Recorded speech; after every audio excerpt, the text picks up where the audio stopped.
Republicans on the House Judiciary Committee are asking Twitter's board to hold on to all records related to Elon Musk's takeover offer. It sets up a potential congressional probe should the GOP win back the majority this fall. Tesla's CEO also floating some big changes for the social media platform. He tweeted yesterday, if our Twitter bid succeeds, we will defeat the spam bots or die trying. He's also called Twitter's secret algorithms dangerous, saying that when it comes to judging whether tweets should be taken down due to the nature of the content, the policy should be, if in doubt, let the tweet exist.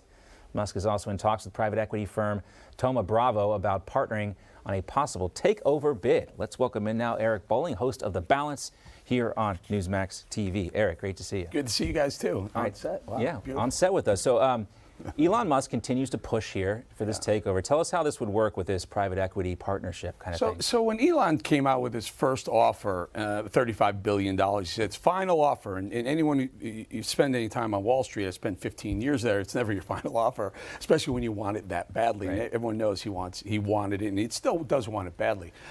John, I spent some time on a board of directors on a company. It was a private company. At the time, in 2005, I wanted to bring it public. And when we finally did go public, it was the largest financial IPO in the history of Wall Street. They didn't want to go public. I wanted to go public. I was a board member.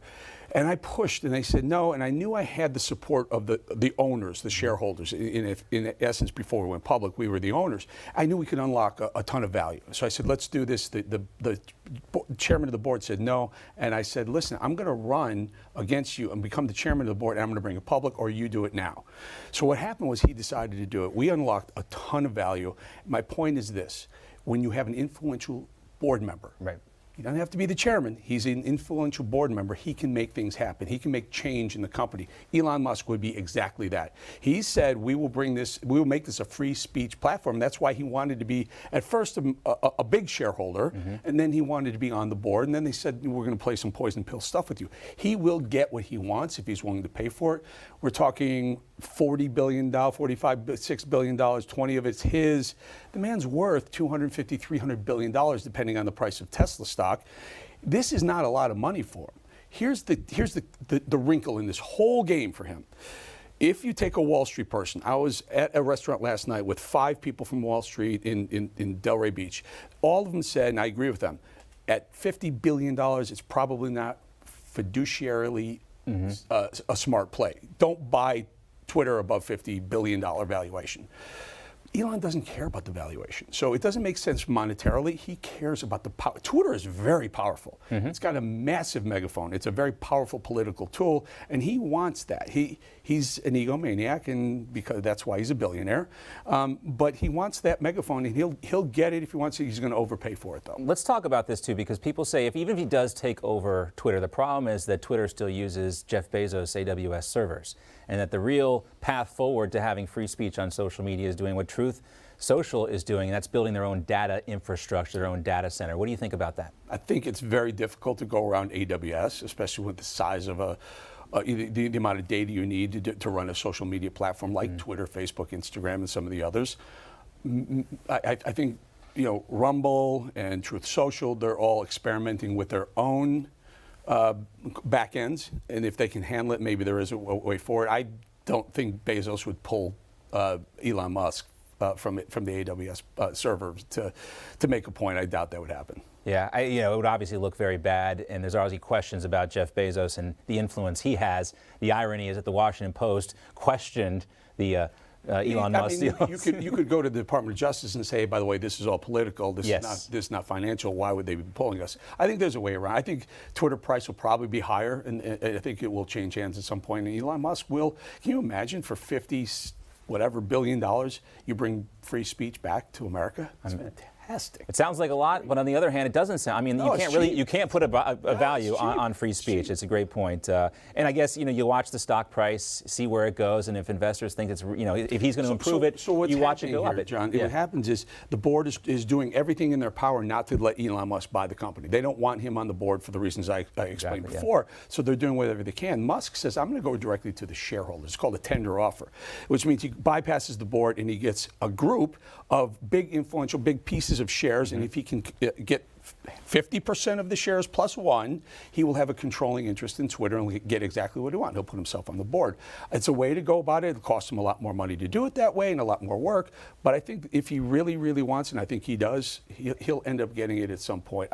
It won't be profitable for him, but we'll have fun watching what he does with it. Profit, what's that? Elon Musk, he's playing a different game, I guess, when it comes to this. He's on another level. One thing I wanted to talk to you about as well while we had you here is this phone call with Kevin McCarthy, Liz Cheney. She says she didn't leak it. Everyone else has questions about whether she's lying or not, but let's take a listen to it. Here you go.